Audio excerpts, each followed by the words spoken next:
todo, todo con la base de el conocimiento geológico puesto al servicio de la sociedad.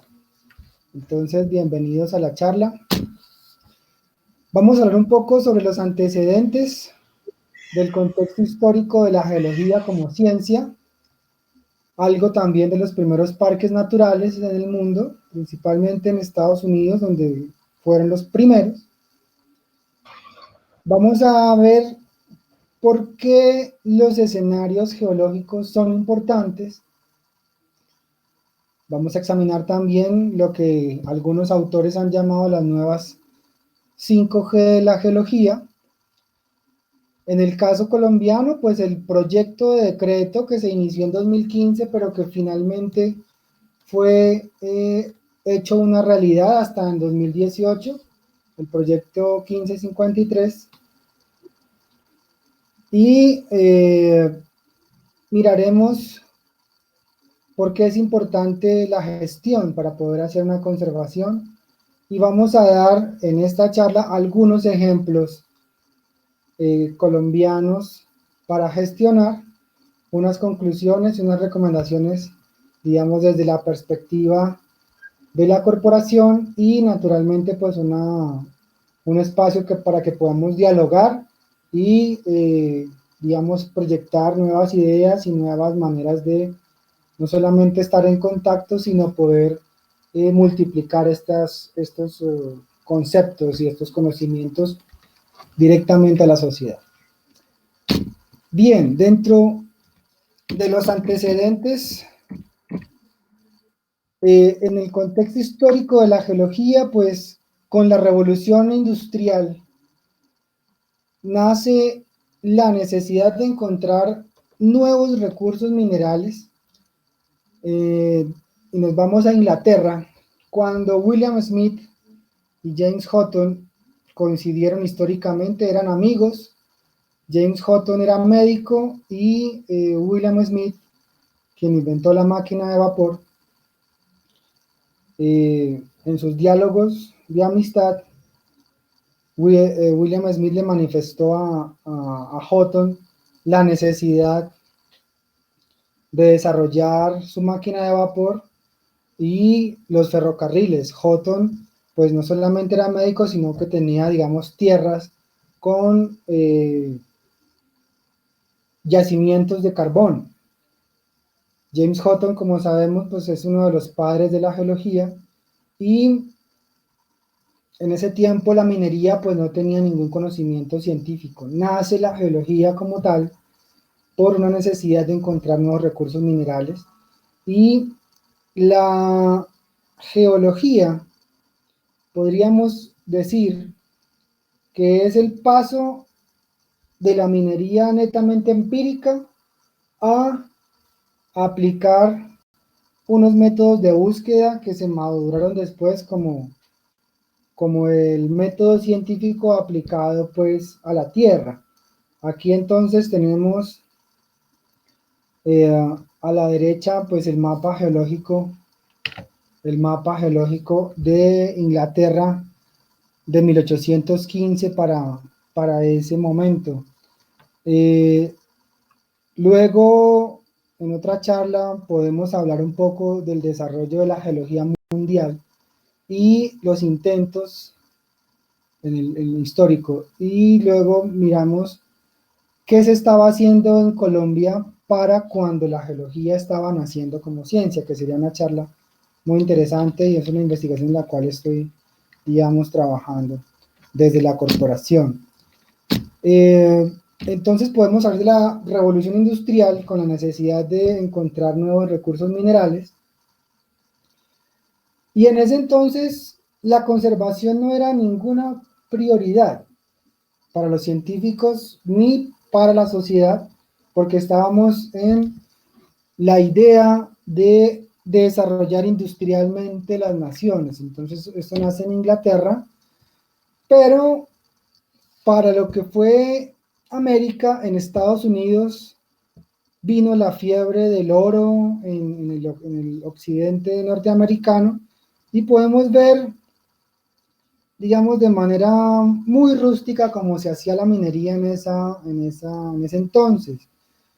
Luego de, digamos, el desarrollo o el descubrimiento la fabricación de los ferrocarriles fueron traídos a Estados Unidos y también a Brasil, y se pudo llevar el ferrocarril hacia el occidente norteamericano, y fue como empezó el desarrollo pues de la minería en el occidente norteamericano, allá en California. Nace entonces la fiebre del oro en California entre 1848 y el 55, y el empirismo minero eh, tomó cuenta del occidente norteamericano de tal forma que pues hubo un ataque o una depredación de los recursos minerales de la tierra misma en el occidente norteamericano sin tenerle ninguna consideración al medio ambiente. Históricamente eso pasó, no se puede cambiar, no se puede hablar de culpables, no se puede hablar de todo eso, porque simplemente la tierra se consideraba como un recurso infinito, no había ninguna reflexión en ese tiempo. Pero sí hubo unos pensadores que al ver esto, eh, solo al verlo, pensaron en que valía la pena pensar de otra manera. Emerson fue uno de ellos que pensó, reflexionó sobre la maravilla que le produce la tierra y la ciencia a los hombres o al género humano, la especie humana. Otro fue David Thoreau. Dice frases como esta: fui a los bosques porque quería vivir deliberadamente, enfrentándome únicamente a los hechos esenciales de la vida para ver si aprendía algo de ello, y de esta forma no llegar a descubrir antes de morir que nunca había vivido. Esto es una reflexión filosófica acerca de nuestra relación con el medio ambiente y respirar un aire puro, tomar un agua pura, respirar un aire limpio. Eh, Aquí empezó, digamos, con estos hombres en Estados Unidos, hacia mediados del siglo antepasado, una reflexión sobre ver la naturaleza de otra manera. Otra frase de Emerson fue: toda relación con la tierra, el hábito de labrarla, de trabajar sus minas o simplemente de cazar en ella, engendra el sentimiento de patriotismo. Es decir, la relación con el paisaje y el entorno natural genera un arraigo, y esa es una reflexión, digamos, que hoy parece obvia, pero que estos señores hace un poco más de 150 años empezaron a reflexionar. Perkins Marsh en los Estados Unidos fue uno de los grandes precursores de la conservación, tal vez fue el primero. Dijo: la degradación ambiental es causa suficiente para causar el colapso de una civilización. Fue uno de los primeros que escribió sobre la relación entre el hombre y la naturaleza. Aquí está su libro de 1984, el cual podemos, digamos, si nos ponemos muy juiciosos a buscarlo, podemos bajar. Y es, digamos, un libro muy bonito porque es muy filosófico, es muy reflexivo. Ahí él concluye que es necesario mantener algunas zonas libres de transformación humana, como reservas de vida y paisajes intactos. Y él propone el uso de ciertos lugares para uso como parques públicos. Eso fue en 1864.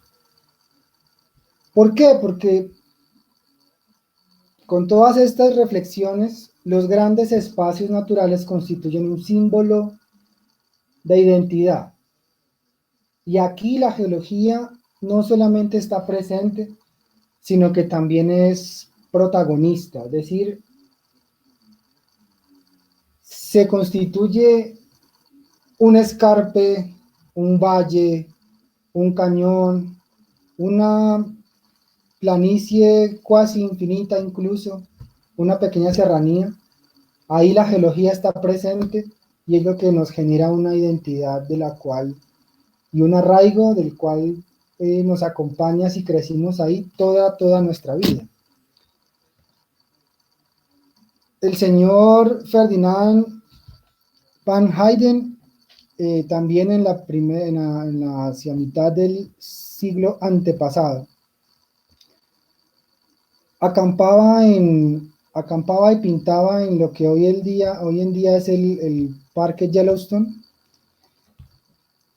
Y él declaró o lo escribió una reflexión sobre que es un espacio grande de interés paisajístico y que debería usarse como museo de ciencias naturales al aire libre. Ahí, como todos sabemos, quienes han tenido la oportunidad de visitarlo, pero quienes no y tienen acceso, digamos, a la bibliografía, libros y hoy día videos, podemos ver que tiene un dinamismo. Tenemos geysers, tenemos diferentes ejemplos de un vulcanismo activo muy importante, muy bonito y también muy poderoso. Así pues, en 1872 se declara el Parque Nacional de Yellowstone, el primer parque nacional de Estados Unidos, y le colocan una entrada y una placa. Esa placa dice que es para el beneficio y disfrute de la gente. Entonces, empezamos a ver unas primeras declaratorias de parques en su definición muy concisa y es para el beneficio y el disfrute de las personas. De esta manera es que de verdad deberíamos tener nuestros parques naturales. No necesariamente como áreas en las que nadie puede ir, sino para beneficiarnos y disfrutarlos de manera responsable verdaderamente. Aquí hay otra fotografía del Parque Yellowstone que tiene casi 9.000 kilómetros cuadrados. También fue necesario, por fortuna, la reunión entre aquellos filósofos y los comandantes del país. En este caso, pues fue el profesor John Muir, naturalista, filósofo, geólogo, quien llevó al presidente en ese entonces de Estados Unidos, Theodore Roosevelt, en 1903. Acamparon durante 4 días en lo que hoy en día es el Parque Yosemite, y solamente a través de la sensación, de la estimulación de los sentidos de aquel comandante del país, es decir, de Theodore Roosevelt, que tuvo esa epifanía de la conservación, y fue él quien declaró un montón de parques y de zonas reservadas en Estados Unidos. Entonces, declaró un montón, más de 50 en solo su periodo presidencial. ¿Por qué? Porque se concluyó, con todas estas reflexiones anteriores, que los espacios naturales constituyen un símbolo de identidad. Nosotros aquí en Colombia tenemos varios de ellos también, en los cuales la geología desempeña un papel esencial. Muchos paisajes emblemáticos del planeta tienen como principal protagonista la geología. Este gráfico muestra un paralelo entre lo que fue el desarrollo en Colombia y internacionalmente lo que ha sucedido. Aquí, digamos, llega hasta el año 2015, pero ya sabemos que en el año 2018 surge el decreto y este año hicimos nuestro primer encuentro de patrimonio geológico en Colombia, pero digamos ya ha habido algunos otros encuentros, unos talleres que ha desarrollado el Servicio Geológico Colombiano. Pero bueno, en 1960 se crea la división o la Dirección de Parques Nacionales Naturales de Colombia para proteger la Cueva de los Guácharos. La Cueva de los Guácharos fue descubierta hacia 1876, según consta en una crónica que tenemos acá en la corporación, una crónica de las personas que fueron y relataron la expedición. En el 1991 hubo el simposio internacional, el primer simposio internacional de patrimonio geológico. En el año 2001 se crea la Red Global de Geoparques de la UNESCO. En 2004 se realiza la primera conferencia internacional de geoparques. En el año 2012 aquí en Colombia se realiza el primer curso de patrimonio geológico en la Nacional de Medellín con nuestra queridísima colega Ángela María y el colega también Juan Osorio. Son verdaderamente los pioneros. Mis respetos y un saludo especial para ellos. Estuvieron en el primer encuentro de geoparques en febrero de este año en Río Claro. En 2014 se realiza la sexta Conferencia Internacional de Geoparques y en ese mismo año creamos la Corporación Geopatrimonio. También nace ProGeocol en la Nacional de Bogotá. En 2015 se realiza el primer simposio de geoparques en Perú, al cual fuimos también como corporación. En 2015 se empieza por el Servicio Geológico Colombiano a redactar el primer decreto sobre patrimonio geológico que recibe las contribuciones de la comunidad científica en Colombia. Ahí también participamos. El Servicio Geológico abrió mesas de trabajo y recibió contribuciones de muchísimos colegas expertos y doctores en las ciencias de la Tierra y se despejaron algunas dudas y hasta el año 2018 es que se decreta sobre el patrimonio geológico inmueble y el patrimonio geológico mueble en el país. El año pasado se realizó el encuentro de geoparques con ocasión de el primer aspirante a geoparque de Colombia, que es el Geoparque Volcánico del Ruiz, una iniciativa que está yendo, todavía no sabemos cómo va, pero supimos que tiene el soporte del Servicio Geológico Colombiano. También asistimos a ese taller en Manizales el año pasado. Tiene el apoyo del Observatorio Vulcanológico de Manizales, del Servicio Geológico Colombiano, de las gobernaciones de Caldas y Tolima, y se está socializando con las comunidades. Es un área enorme.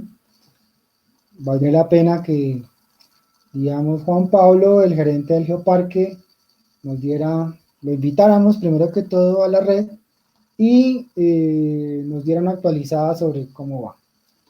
Entonces, lo que se ha hecho es unos aportes importantes. El Museo Geológico pues tiene, digamos, una división de patrimonio geológico importante.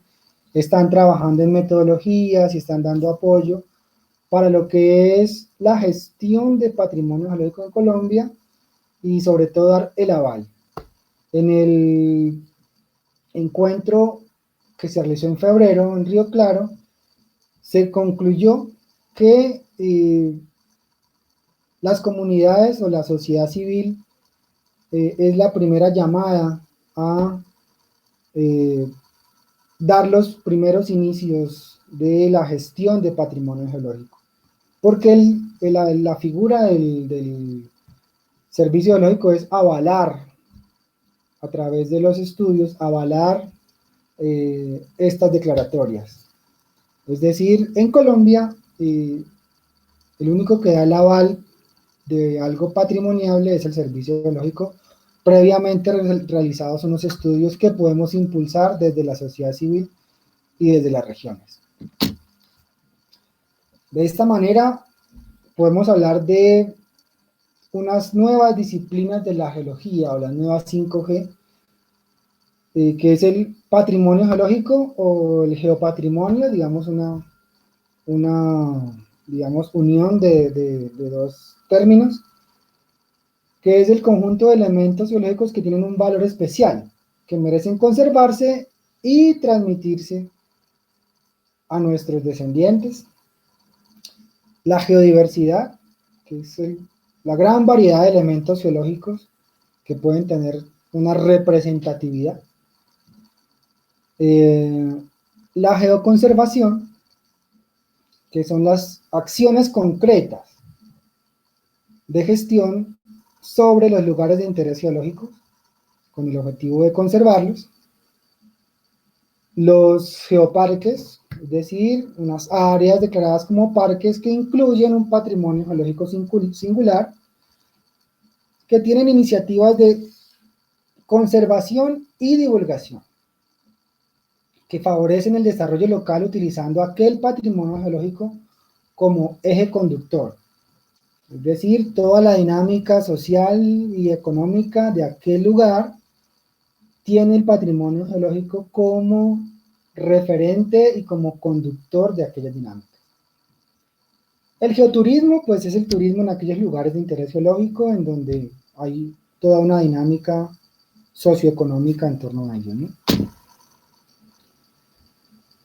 De acuerdo con todo esto, pues los tipos de patrimonio geológico, pues son los patrimonio geológico mueble, que son aquellas muestras, hablamos de fósiles, hablamos de lo que son las muestras de seres vivos, los fósiles, que vivieron en el pasado,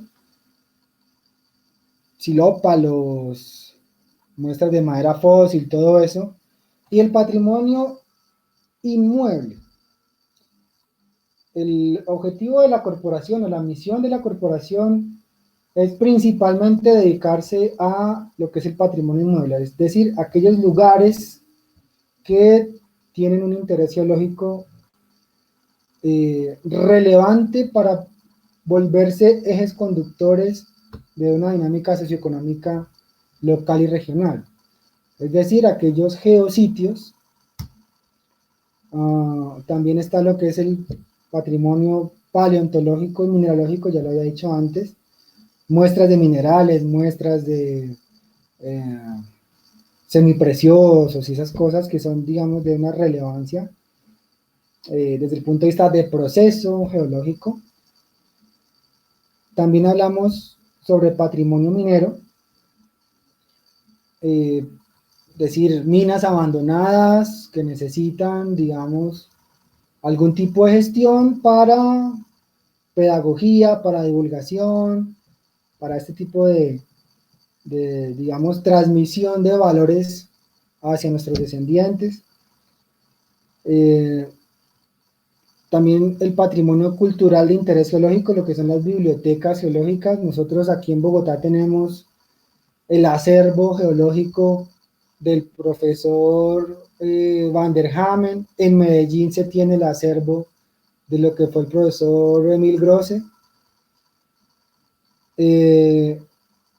También está el patrimonio geológico de interés cultural, como son las artes rupestres y todo esto. Dentro de los tipos de geositios, tenemos lugares que son verdaderamente representativos. En el caso de Estados Unidos, se tiene el Gran Cañón del Colorado y aquí pues tenemos el Gran Cañón del Chicamocha. La Mesa de los Santos, por ejemplo, también aquí en Colombia. La Serranía del Chiribiquete, bueno, tenemos muchos. Secciones tipo que podemos llamar secciones de patronamiento, donde existe, digamos, una sección estratigráfica que merece la pena conservarse. Lugares que muestran procesos únicos, por ejemplo, cráteres de meteoritos, eso es solamente un ejemplo. Podemos pensar también en los volcanes de lodo de allá de nuestro Caribe colombiano. Las aguas termales también pueden ser. Lugares originales dentro de la definición, donde por primera vez se reconoció un aspecto geológico. Lugares fortuitos, es decir, se está haciendo una obra y se encuentra algo por primera vez. Son lugares, digamos, de interés geológico. Por eso es tan importante el rescate geológico en las obras, porque no se puede encontrar cosas que no se sabía que existían. Lugares con procesos activos, como los volcanes, por ejemplo. En entornos urbanos también podemos tener cerros emblemáticos, podemos tener la aparición de, digamos, de pronto alguna falla en un afloramiento urbano. Lugares representativos que muestran lo más característico de la geología de la región y que son lo que la define. Podríamos pensar de pronto un lugar que condense un tipo de geología de cuaternario también. Aquí en el caso de la sabana de Bogotá tenemos, digamos, ejemplos muy bonitos también, y estoy seguro que en cada una de las regiones existen lugares representativos también de lo que es la geología local.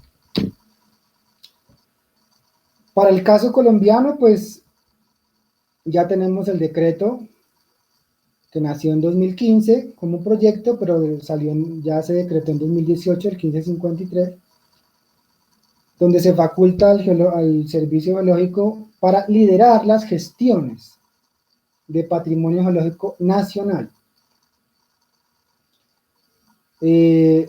Realizó consultas al público, a las universidades. Ya salió el decreto, pero pues en su proceso faltó un poco más de divulgación. No todos se enteraron de esto. Y finalmente salió el decreto y fue, digamos, ya un éxito, porque con base en él es que ya podemos empezar a trabajar desde la sociedad civil. ¿Cómo? Haciendo gestión. Primeramente, realizando los inventarios, cartografías y estudios. Para eso, digamos, desde las disciplinas podemos simplemente integrarnos. Ya existe una legislación. Con la legislación y los inventarios podemos hacer todas estas gestiones, todas estas acciones que nos conducen a actuar con las alcaldías, actuar con las comunidades, actuar con las empresas, actuar directamente ya en la elaboración de procedimientos localmente con los colegios para poder hacer lo que llamamos una divulgación. Eso es lo que se constituye en una gestión. ¿Para qué? Para asegurar la preservación de aquel patrimonio, permitiendo su legado a las generaciones futuras, aprovechándolo en todo su potencial para el disfrute de la población y como promoción de un desarrollo, una alternativa socioeconómica. En estos momentos inclusive es aún más relevante pensar en ello. Podemos decir que solamente a través de los inventarios es que podemos establecerlo, porque no todos los lugares de interés geológico tienen el mismo valor, no todos tienen la misma representatividad. A través de los estudios podemos saber qué impactos podemos tener, podemos saber acerca de su fragilidad, podemos saber acerca de estos procesos que los llevaron a como los vemos hoy, qué ritmo tienen, en el caso, por ejemplo, de una dinámica fluvial, por ejemplo. Y podemos, a través de los estudios, ver qué tan grande podemos dejar las áreas para protegerlas, pero cuando hablamos de protegerlas, no estamos hablando de impedir que la gente vaya o incluso viva en ellas. Protegerlas es saber cómo son los procesos para poder, digamos, mantener estas dinámicas de los procesos geológicos y cuidar aquellos elementos de interés geológico que conducen las dinámicas socioeconómicas a través del turismo. Vinculando naturalmente profesionales de otras áreas, los arquitectos, los ingenieros ambientales, los artistas, la gente que trabaja en gastronomía, la gente que trabaja en artesanía. Es tremendamente importante vincularlos a todos ellos. Por eso la red tiene que ser, digamos, el eje para que se sumen otras profesiones. Ejemplos colombianos para gestionar hay muchos, pero desde la corporación, desde Bogotá, podemos, digamos, mostrarles simplemente lo que ha pasado con el Salto del Tequendama, porque ya tenemos áreas protegidas. Ahí está el mapa de parques naturales. Hay un montón de áreas, pero nadie puede, digamos, disfrutarlas porque está prohibido, no solamente por el conflicto, sino porque por regla nadie puede vivir allí, que no debería ser el caso, desde una opinión, digamos, técnica. No tienen el componente geológico incluido estas áreas, de manera que no se le puede reforzar ni visibilizar su gestión. Aquí les traigo un ejemplo del Salto de Tequendama, que hacia la década de los 60 pues era un escenario muy bonito, ¿no? Por el río Bogotá no bajaba tanto progreso como baja hoy día. Tanto así que fue usado, digamos, como atracción turística para esos años de principio del siglo pasado. La zona de desarrollo, la zona de exclusividad, la zona de mayor riqueza no estaba en el norte de Bogotá como está hoy día, sino estaba en el sur de Bogotá. ¿Por qué? Porque había minas de carbón, porque estaba este Salto del Tequendama tan bonito, y era usado para publicidad y para atracciones turísticas. El turismo de naturaleza se constituye en una oportunidad importante. Solamente en 2014 a Colombia por turismo le entraron casi 5.000 millones de dólares. Esto es un recorte de El Espectador. Y desde aquella época, desde aquel 2013, 2014, el ministerio o el gobierno se fijó darle impulso, junto con el proceso de paz, darle impulso al turismo. ¿Por qué? Porque fue el tercer generador de ingresos en el país por detrás del petróleo y el carbón. Y se fijó la tarea de promover productos turísticos especializados, y ahí nace, digamos, o por lo menos se plantea una oportunidad para nosotros, quienes trabajamos en patrimonio geológico y conservación. ¿Por qué? Porque solamente a través de la gestión es que podemos atraer un turismo más limpio, no un turismo depredador, y también traer dinamismo a las regiones. De esta forma, podemos pensar en que la geoconservación es un concepto, aunque antiguo, pero es una disciplina nueva porque, digamos, poca gente trabaja en ella. Es una disciplina emergente en nuestra profesión. Como sociedad civil debemos identificarlo, seleccionarlo y desde las regiones gestionarlo junto con las comunidades, con profesionales de las geociencias de manera ineludible. En el país tenemos numerosos sitios que se pueden y deben ser catalogados como de interés geológico. Y visibilizarlos porque eso también nos ayuda a fomentar la identidad nacional que tanto necesitamos. Ahorita venimos de un periodo de guerra muy prolongado y sé que en algunas regiones tienen mucha más identidad local, pero por ejemplo en Bogotá, cualquier persona en Bogotá ve Monserrate en cualquier parte, en cualquier foto y le da un poquito de orgullo. Pues tenemos un montón de problemas en Bogotá, pero por ejemplo en Bucaramanga, ¿quién no se siente orgulloso del Cañón del Chicamocha o en Antioquia de la Piedra del Peñol y ese tipo de cosas, de escenarios, de paisajes que hacen una identidad muy, muy arraigada en nosotros? Digamos que sí debemos apoyar al servicio geológico como recomendación en la normativa, debemos estar, digamos, en comunicación con ellos. Hemos estado en comunicación, apoyó el primer encuentro de, de patrimonio geológico que se hizo ahorita en Río Claro, apoyó el taller de geoparques para el Geoparque Volcánico del Ruiz, está, digamos, en eso, es el ente regulador. Pero también tenemos que acercarnos a las comunidades y mostrarles desde la geoconservación que se pueden generar ingresos importantes para impulsar el desarrollo de las regiones. También tenemos que acercarnos a las entidades gubernamentales en las regiones para mostrarles esta nueva disciplina que puede traer mucho desarrollo a las regiones. Yo les tengo, digamos, algunas frases de reflexión.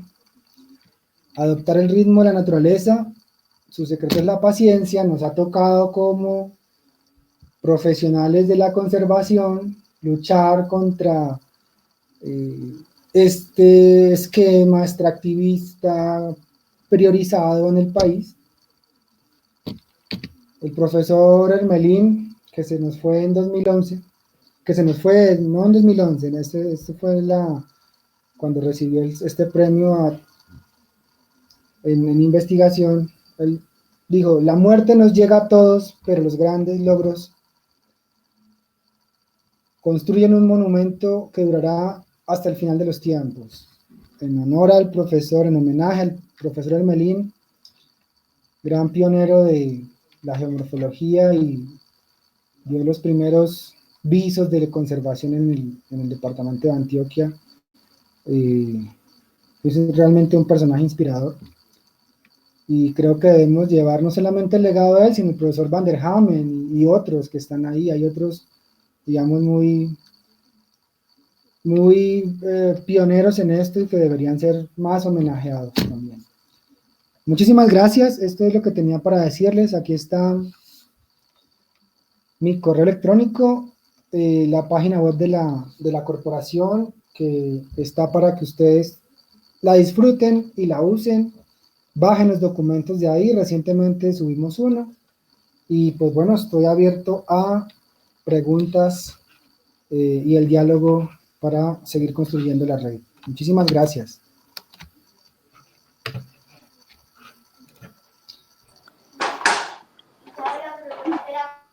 Muchas gracias, Mauricio. Se abre entonces la sesión de preguntas para el que tenga alguna pregunta.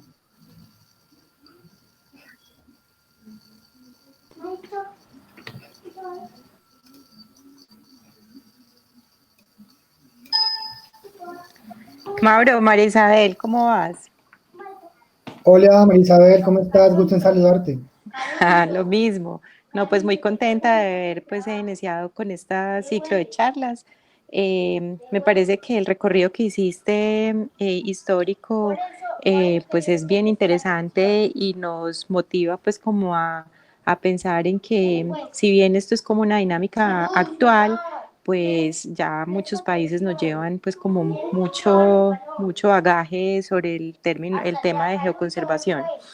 Y súper válido, pues, digamos, los homenajes pues, que planteas con las personas que han venido trabajando de alguna forma, involucrando pues como lo que tiene que ver con patrimonio, tanto pues desde la parte paleontológica como de la parte geomorfológica. La pregunta es, ¿cómo hacer nosotros para, digamos, incentivar en los estudiantes?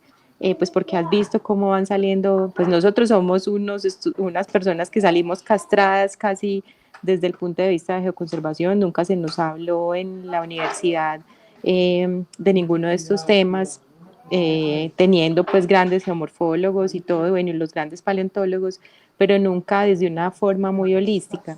Entonces, ¿cómo hiciéramos para llevarle el mensaje a los estudiantes que estamos formando ahora, pues como a sembrarles esa semilla a ellos, pues para que sean más conscientes y que en todos los quehaceres que hagan, pues vayan involucrando en los términos de geoconservación? ¿Cómo vieras tú el panorama pues de llegarle a las nuevas generaciones? Gracias, María Isabel. Pues mira, desde un punto de vista, desde mi punto de vista personal, eh, yo resumo todo esto con la siguiente frase. La ciencia sin conciencia no sirve para nada. ¿Qué significa esto? ¿O a dónde quiero llegar? Toca enseñarle a los estudiantes la ciencia, las geociencias desde la filosofía. La historia de las geociencias las geociencias nacen desde el punto de vista histórico por una necesidad, pero primero que todo con el entendimiento de la Tierra y de los procesos. Entonces hay que mostrar un poco más de filosofía de las ciencias de la Tierra. Para eso pues ha habido un montón de trabajos sobre filosofía de las ciencias. Está Karl Popper, hay varios de filósofos de las ciencias. Y no de una vez empezar a enseñar petrografía, conteo de puntos, minerales y estados de alteración y todo eso, sin que el estudiante sepa primero eso como de dónde viene. Afortunadamente, el año pasado salió de nuevo la ley para volver a enseñar historia. Entonces creo que debemos pegarnos de la enseñanza de la historia, de la geología, de la historia de las geociencias, no arrancar de la geología histórica, sino de la historia de las geociencias. ¿Quiénes fueron aquellos que desarrollaron los métodos? ¿Quién fue Strijkaisen? ¿Quién fue, bueno, Sloos? Cada uno de los pensadores nuestros. Porque si no, entonces los muchachos solamente llegarán a las universidades con el recorte de periódico que dice que la geología es la profesión mejor paga en Colombia, como profesión. Por eso es que han llegado un montón de estudiantes a las carreras, porque es la mejor paga, pero ¿es la mejor paga para qué? Para seguir un esquema extractivista, para seguir un esquema en donde simplemente se busca la exportación de commodities y ya. Entonces creo que hay que enseñar un poco más de filosofía a los muchachos que, por cierto, llegan del colegio sin saber un pito de filosofía. Esa es digamos, mi opinión personal y la que estamos madurando como grupo, como equipo de trabajo en la Corporación Geopatrimonio.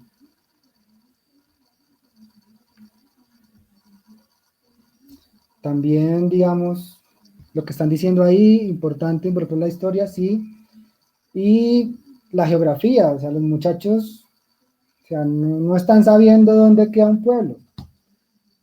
¿sí? Y es algo triste, o sea, la enseñanza la enseñanza media no está cubriendo las cosas básicas para que un estudiante llegue a la universidad con lo necesario, pues. Sí, no, eso es totalmente cierto y entonces la falencia viene desde el colegio, ¿cierto? Entonces, Sí, ¿cómo volver importante las ciencias de la Tierra en los currículos a nivel de colegio? Eso sí, también claro. habría que pensarle la necesidad de ir generando esa semilla desde niños. Sí, Entonces creo que con Clemencia se venía hablando de eso, de cómo, pero no está cerrado, pues como que la parte de ciencias naturales y sociales no tiene mucho donde dejarnos entrar ahí, pero eso es lo que hay que pelear de ahora en adelante. Muchas gracias eso por tu respuesta, Mauro. Gracias. gracias, María. Yo tengo un complemento a lo que acabas de decir. Nosotros en la corporación empezamos a hacer una investigación hace muy poco, con un poco más de fuerza, pero la llevamos más o menos desde hace un año. Y es que desde antes de que naciera la patria, Francisco José de Caldas escribió en su semanario, estamos hablando de 1808, que los colegios y las escuelas, digamos, los centros de enseñanza deberían enseñar ciencias naturales, ¿sí? Y conocer las riquezas del país, las riquezas naturales del país. Cuando ya estaba la patria hecha, ya nos habíamos independizado, se expide una serie de leyes en las cuales se dice que se deben enseñar las ciencias naturales. Por eso es lo que vamos a hacer después una conferencia sobre eso, y es el paralelo del desarrollo de la geología en el mundo con cómo se mostró la necesidad y la legislación en Colombia de la enseñanza desde la educación básica de la geología. En 1903 salió una ley que involucra la enseñanza de la mineralogía, la geología, la botánica y la zoología en la primaria. O sea, eso ha sido ley siempre. Solamente que a mediados del siglo pasado hicieron un volteo y empezaron, ya eso es una opinión personal, hicieron un volteo de la educación para que la gente fuera cada vez más ignorante. Pero eso de la enseñanza de la geología, eso fue decretado por ley hace más de 100 años. Más de 100 años, casi 150 años. Y es lo que vamos a sacar dentro de poco en una publicación, esa investigación.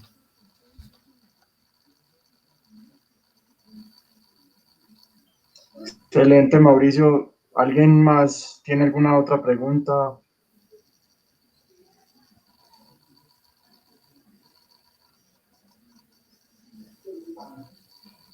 Bueno, no, entonces creo que vamos cerrando.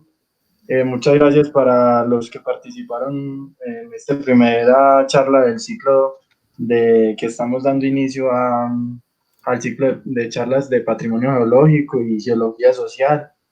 En general, pues aún estamos cuadrando cómo vamos a crear ese nombre, pero la idea es, como plantea Mauricio, multidisciplinario, invitar a personas y empezar más que todo con nuestras experiencias, cómo podemos aportar nosotros a este proceso del patrimonio en Colombia. Muchísimas gracias. Este es un... ¿Sí? Espera, yo quería decir también una reflexión, me parece bien importante como el debate que surge ahí a partir de la pregunta de María, pues es bien interesante cuestionarnos cómo podemos hacer cabida a las geociencias dentro de las leyes pues, que se trabajan todos los años desde el Ministerio de Educación, ¿no? Y otra cosa también es como nosotros pues como científicos de geología y de ciencias de la Tierra, cómo podemos llegar a traducir todos esos conceptos tan importantes, pues tanto como las nuevas 5G o bueno, los nuevos conceptos de geoconservación y los conceptos pues básicos de las ciencias de la Tierra para llevar toda esta información a las personas que interactúan con los territorios y que pues pueden llegar a ser tomadores de decisiones en algún futuro. Sí, Juan Manuel, por eso es importante acercarnos a los alcaldes como sociedad civil, ¿sí? Es porque una vez se gradúa cualquiera de nosotros de la universidad, si no tiene vinculación ya permanente con con la academia, pues hace parte de la sociedad civil. No todos vamos a estar en la academia, no todos vamos a estar en la institucionalidad, y ni la academia ni la institucionalidad son los que van a comenzar una gestión social. La gestión social se empieza a hacer desde la sociedad civil. Por eso es tan importante aquello que concluimos en Río Claro.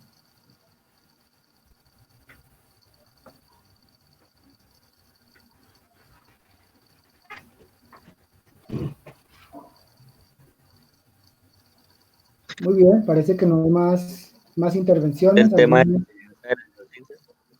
¿Sí? Hola, sí. Hay algo alrededor de la enseñanza de las geociencias en Colombia y es que el año pasado la UNESCO hizo un diagnóstico de la enseñanza de la misma, la educación media en Latinoamérica, en la Ah, sí, cual cierto.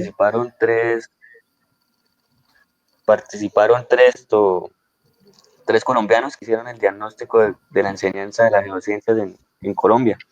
Me parece que sería bueno invitarlos. Nosotros también esta mañana ya invitamos y recibimos respuesta favorable de Héctor Lacreu, un profesor de Buenos Aires que ha luchado en los últimos tiempos por todo lo que es la alfabetización geológica y la creación de una nueva apuesta que él llama geolodáctica, que es la didáctica de enseñanza de las geociencias. Entonces, no sé si dentro del ciclo de charlas podríamos hacer estas 2 charlas seguidas y terminar como con un pequeño conversatorio como el que estamos hablando alrededor de todo esto, ¿sí? O sea, ¿cómo sería la manera de pronto de exigir, por así decirlo, o de lograr ese cambio y poner a la gente a hablar geociencias? Porque prácticamente esa es la base de la geoconservación, ¿no? Empezar a generar identidad territorial a partir del conocimiento del paisaje. Sí, de acuerdo, de acuerdo. Mi llamada es que a los que estamos comenzando en este grupo, seamos los primeros en presentar desde nuestras regiones qué es lo que tenemos, ¿sí? Para que este grupo sea la base de la red de cooperación, en la cual estamos ya desde la corporación haciendo unos primeros intentos, estamos haciendo unas primeras redacciones de documento para ponerlos a disposición de todos ustedes. En este momento estamos trabajando en ello, pero que seamos nosotros los que primero que todo presentemos desde las regiones qué es lo que tenemos y cómo están funcionando esas dinámicas regionales, ¿sí? Luego sí vemos o acordamos o identificamos entre todos las necesidades que tenemos nosotros aquí en cada región. Y luego así podemos establecer o interactuar con aquellos otros expertos que están afuera, no solamente digamos, de todo este lenguaje o de todo este conocimiento, sino también por fuera de Colombia, que tal vez puedan darnos unas luces de cómo abordar la solución a nuestras necesidades.